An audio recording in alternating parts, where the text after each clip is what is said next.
जय हिंद प्यारे साथियों। तो कैसे हैं आप? आई होप बहुत अच्छे होंगे। माफ़ी चाहूँगा, कुछ दिनों से क्लासेज अपनी नहीं आ रही थी कुछ निजी कारणों की वजह से, लेकिन आज के बाद अपनी क्लास रोज़ वही टाइम पर आएगी। अपना जो पाचन टॉपिक चल रहा था उसकी आज लास्ट क्लास होने वाली है, जिसमें अपन पाचन चालीसा का आज निपटारा जो है वो कर देंगे। तो जो भी साथी नया है तो चैनल को सब्सक्राइब कर लीजिएगा, बेल आइकन को दबा दीजिएगा। तो चलिए चलते हैं। जहाँ तक हमने बात कर ली थी साथियों कि अपना जो टॉपिक था पाचन तंत्र, तो उसके अंदर अपन ने 2-3 क्लासों में कुछ बात कर ली थी और आज हम पहुंच चुके हैं एक नतीजे तक कि हमारे पास आ चुका है स्टोमक। कहाँ पहुंच गए हैं? स्टोमक के पास जो है अपन पहुंच चुके हैं, स्टोमक पहुंच चुके। तो क्या स्टोमक जो आमाशय है जिसको पेट भी बोलते हैं वो क्या है, क्या उसकी क्रिया विधि है, उसके बारे में अपन जानकारी लेने वाले हैं। ऊसोफेगस पेट की ओर जाता है। कौन ऊसोफेगस किसकी ओर आता है? पेट की ओर। मतलब जो आमाशय है अपना वो ऊसोफेगस से ही जुड़ा होता है, तो पेट की ओर क्या आएगा? आमाशय की ओर क्या आएगा? ऊसोफेगस आएगा। आमाशय का खुलना यानी पेट का खुलना एक स्फिंक्टर द्वारा संरक्षित होता है। किसके द्वारा? गैस्ट्रो ओसोफेजल के द्वारा क्या होता है? नियंत्रित होता है, संरक्षित होता है। ये क्या है? जो अपना जो पेट है, जो जिसको आमाशय बोला गया है, वो कैसी संरचना का होता है? तो वो होता है साथियों जे आकार की संरचना का होता है। कैसा होता है? जे आकार की। इसके अंदर फूड स्टोरेज होता है, अर्थात ये खाद्य भंडार के रूप में कार्य करता है। किसके रूप में कार्य करता है? खाद्य भंडार यानी फूड स्टोरेज के रूप में कार्य करता है। कौन? अपना स्टोमक करता है। तो ये देखिए, ये अपना स्टोमक आ गया। जैसा कि मैंने आपको बताया कि इसकी आकृति साथियों जे आकार की होती है, तो आपने ये दिख रहा होगा जे आकार, ठीक है। तो इसकी जो ये ऊपर वाला भाग दिख रहा है आपको, ये जुड़ा था किससे? ऊसोफेगस से। और ये जो अंतिम भाग होता है इसका, ये जाकर के जुड़ जाता है, ये वाला पाइलोरिक जो है इसका भाग जुड़ जाता है छोटी आंत्र यानी छोटी आंत्र के ड्यूडेनियम से जुड़ जाता है। इसके 3 भाग होते हैं, फंडस हो गया, बॉडी हो गया और इसका ये पाइलोरिक हो गया, ठीक है। और इसके अंदर HCl अम्ल होता है। आगे बात करते हैं इसकी हम। ये देखो, ये जो आपको आग से दिखाई गई है ना, HCl अम्ल के कारण एसिडिटी होने होती है ना, वो इसी के अंदर होती है, ठीक है। HCl अम्ल की अधिकता के कारण यह है उदर गुहा के ऊपरी बाएं क्षेत्र में स्थित है। कौन? किसकी बात कर रहे हैं हम? तो अपन कर रहे हैं आमाशय की उदर गुहा के ऊपरी और बाएं क्षेत्र में, लेफ्ट साइड में स्थित है। इसके अपन ने 3 भाग देखेंगे, कार्डियक, फंडिक और पाइलोरिक। 3 भाग हैं, जो 3 भागों के बारे में ज्ञान जो है अपन यहाँ पर लेने वाले।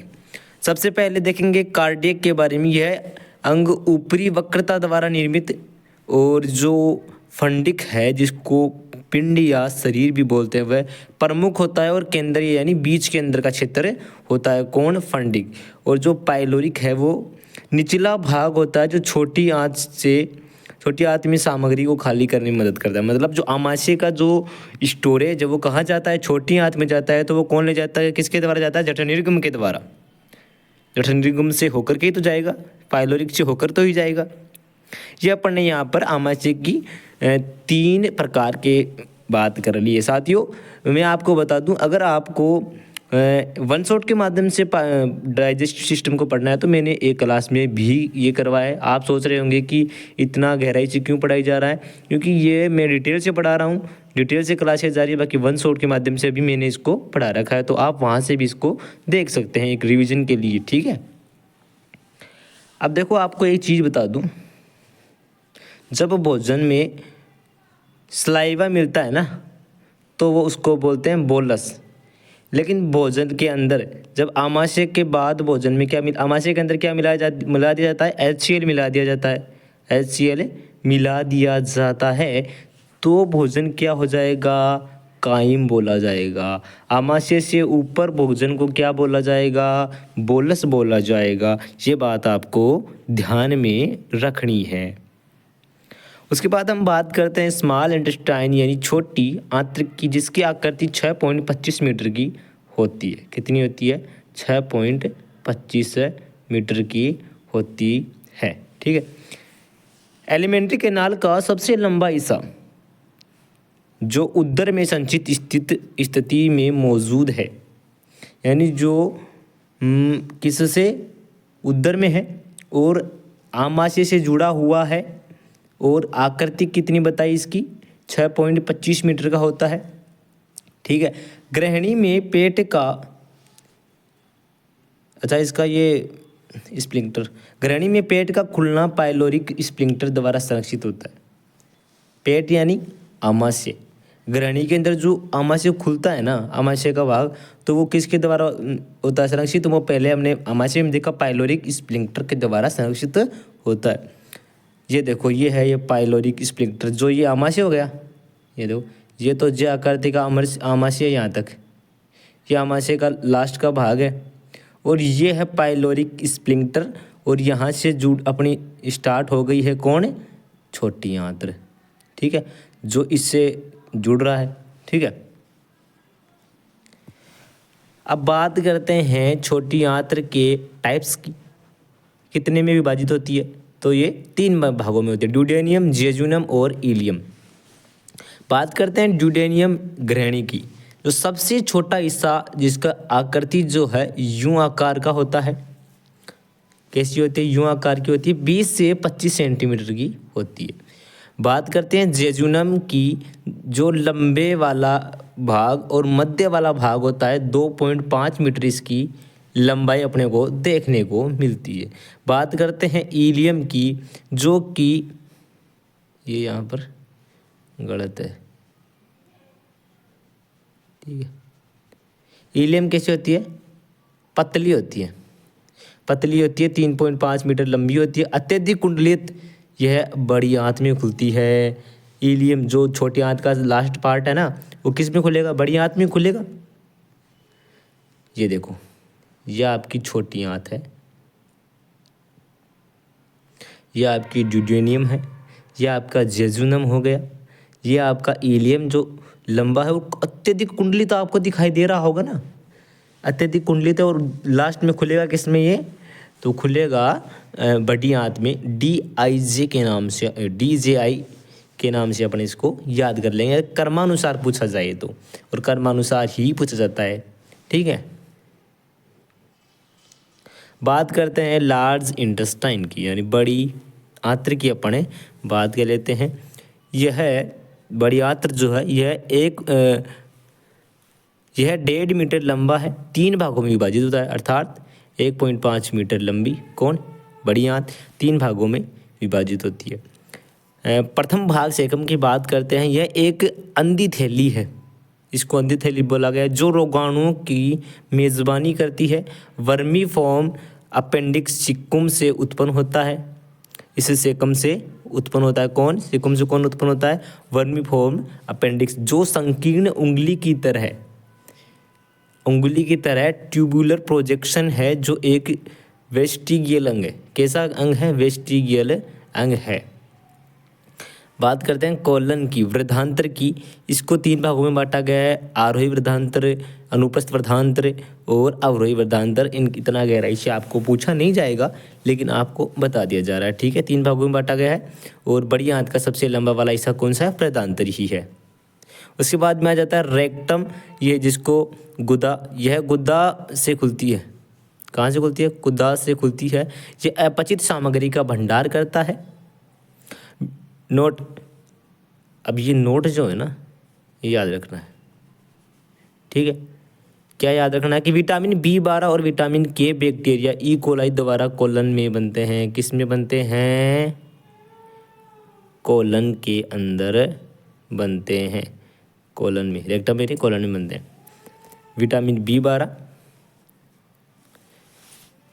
और vitamin K bacteria E coli द्वारा कोलन में बनते हैं। किस में बनते हैं, कोलन के अंदर प्रधानतर के अंदर बनते हैं। उसके बाद में साथियों अपना डाइजेस्टिव सिस्टम आज कंप्लीट हो चुका है। तो साथ ही इसकी जो ग्रंथियाँ हैं, जो पाचन ग्रंथियाँ हैं, उनके बारे में भी हम ज्ञान ले लेंगे, जानकारी ले लेंगे। आपकी 5 मिनट और लूँगा और लेकिन मैं आपको ये ग्लैंड्स भी अभी बता देता हूँ। पाचन ग्रंथियों की बात करेंगे, ये 3 प्रकार की होती है, जिनकी अब लार ग्रंथियाँ हो गई, पेरोटिड हो गई, सबलिंगुअल हो गई, सब मैंडिबुलर हो गई, इनकी बात अपन करने वाले हैं।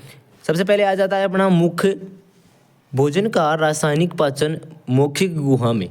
मौखिक गुहा यानी पक्कल केविटी में लार एमाइलेज और लाइसोजाइम एंजाइम की क्रिया द्वारा शुरू होता है। किसका? भोजन का पाचन। और भोजन का जो स्टार्टिंग पाचन डाइजेशन जो है वो कहाँ से शुरू होता है? तो वो माउथ से शुरू होता है, बक्कल केविटी से शुरू होता है। ठीक है, अब बात करते हैं सलाइवरी एमाइलेज की, जो स्टार्च को माल्टोज में बदल देता है। किसकी उपस्थिति में स्टार्च माल्टोज में बदल जाता है? यानी कार्बोहाइड्रेट माल्टोज में किसकी उपस्थिति में बदलता है? तो सलाइवरी एमाइलेज की उपस्थिति में, जिसकी pH 6.8 होती है। लार एमाइलेज हाइड्रोलाइटिक क्रिया दिखाता है, क्योंकि यह कार्बोहाइड्रेट ने स्टार्च को माल्टोज में विभाजित करता है। मैंने दिखाया कैसी क्रिया दिखा रहा है? हाइड्रोलाइटिक दिखा रहा है। यह लगभग 30% स्टार्च हाइड्रोलाइज किया जाता है। कितना हाइड्रोलाइज करता है? 30% स्टार्च हाइड्रोलाइज करता है। बात करते हैं लाइसोजाइम की। लाइसोजाइम जीवाणुरोधी एजेंट के रूप में कार्य करता है, जो संक्रमण को रोकता है। ये संक्रमण को रोकने का कार्य कौन करता है? लाइसोजाइम के अंदर जो लार का स्राव 1.5 लीटर करता है प्रतिदिन। कौन है? लाइसोजाइम। लार में इलेक्ट्रोलाइट्स होते हैं। अब लार के अंदर कौन कौन सी चीज़ें होती हैं उनको आप ध्यान से यहाँ पर देख लेना। ये चीज़ें सोडियम प्लस पोटेशियम और क्लोरीन वगैरह HCO3 ये इसके अंदर पाए जाते हैं। इसमें लार में इसमें 90 से 90.5 पानी, एंजाइम, प्रोटीन आदि होते हैं। किसके अंदर है? लार के अंदर। ठीक है, उसके बाद में लार ग्रंथियों की अपन बात कर रहे हैं, जहाँ पर लार जो है प्रतिदिन 1.5 लीटर होती है। कहाँ पर गया वो? ये देखो, प्रतिदिन 1.5 लीटर लार का स्राव होता है।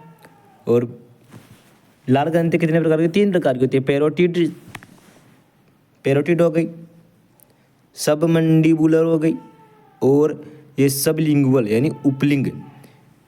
पेरोटिड की बात करें तो ये जोड़े में होती है और कान के नीचे होती है। कहाँ पर होती है? कान के नीचे, जबड़े के अंदर। और सब मैंडिबुलर की बात करें तो जबड़े के नीचे पाया जाता है। 70% लार का स्राव करता है। कौन है? आपका सब मैंडिबुलर।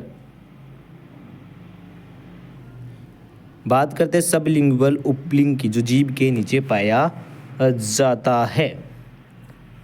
ठीक है, लार ग्रंथियों के अंदर सलाइवरी एमाइलेज की बात करी, लाइसोजाइम की बात अपन ने कर ली है। तो साथियों आज अपना पाचन वाला टॉपिक खत्म हो चुका है। मिलते हैं अगले टॉपिक में। क्लास को शेयर कीजिएगा। जय हिंद।